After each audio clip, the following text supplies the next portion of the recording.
Assalamualaikum warahmatullahi wabarakatuh dan salam sejahtera kepada pensyarah saya Ahmad Fakhruddin bin Muhammad Yusof.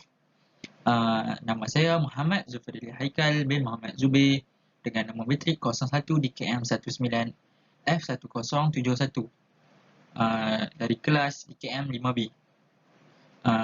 Untuk pemandangan 1, tajuk saya ialah penghayatan etika dan peradaban terhadap negara, iaitu dalam skop rasuah pembolotan projek di Melaka.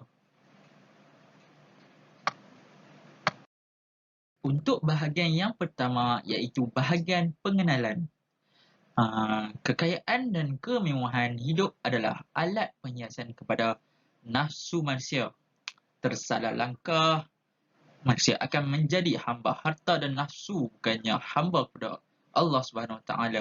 Mereka akan diserang berbagai jenis penyakit dan wabak berbahaya, malah sanggup menipu, mengkhianati amanah, menghalang kebenaran dan memakan harta haram sepanjang hayat mereka.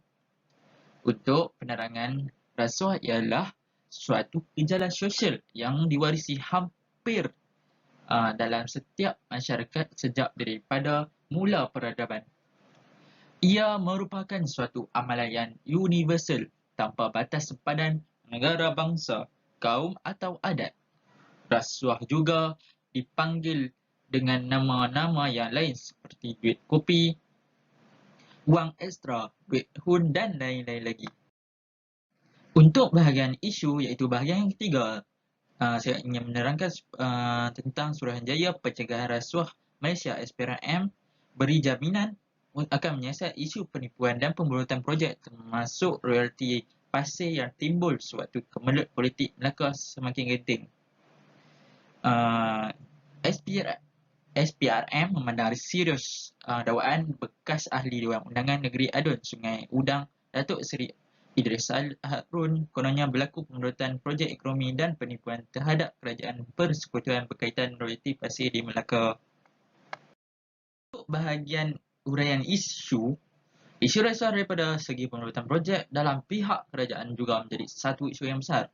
SPRM cuba mendapatkan maklumat lanjut daripada bekas Ketua Menteri Melaka Datuk Seri Idris Harun berhubung dakwaan berlakunya penyulangan projek di negeri Melaka.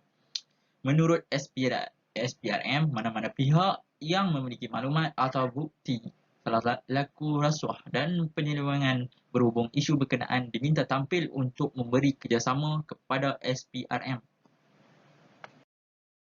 Antara punca-punca kenapa amalan rasuah boleh berlaku adalah disebabkan sifat tamak halaba, integriti rendah, kelemahan tadbir urus, kelemahan dalam penguatkuasaan dan tarikan untuk mencapai kekayaan dan kesenangan dengan cepat dan mudah melalui jawatan dan kuasa yang dimiliki.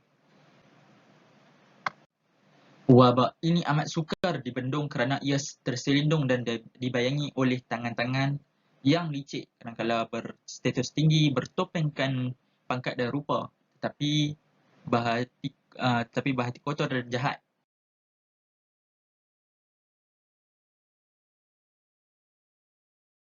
Bahagian kesan, wabak ini telah merintasi sejarah, zaman dan semparan geografi dengan begitu fatal sekali.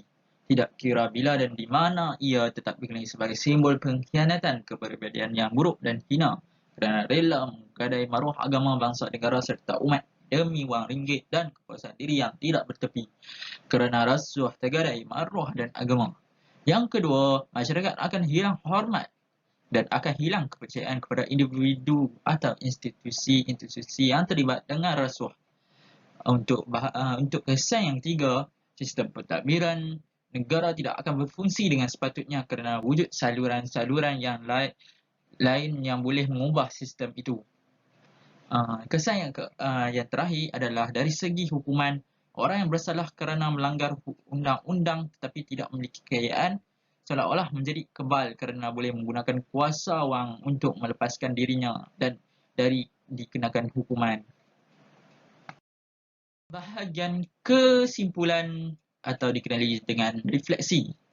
mengakhiri pembentangan saya ini, marilah kita jauhi amalan jenayah rasuah demi menjaga agama, maruah bangsa dan negara. Janganlah menggadaikannya dengan harga dan nilai yang terlalu murah melalui amalan yang tidak bertamadun ini. Sekian, wabillahi taufiq wal hidayah. Wassalamualaikum warahmatullahi wabarakatuh. Dan salam sejahtera. Terima kasih. Ketika kita bersua hati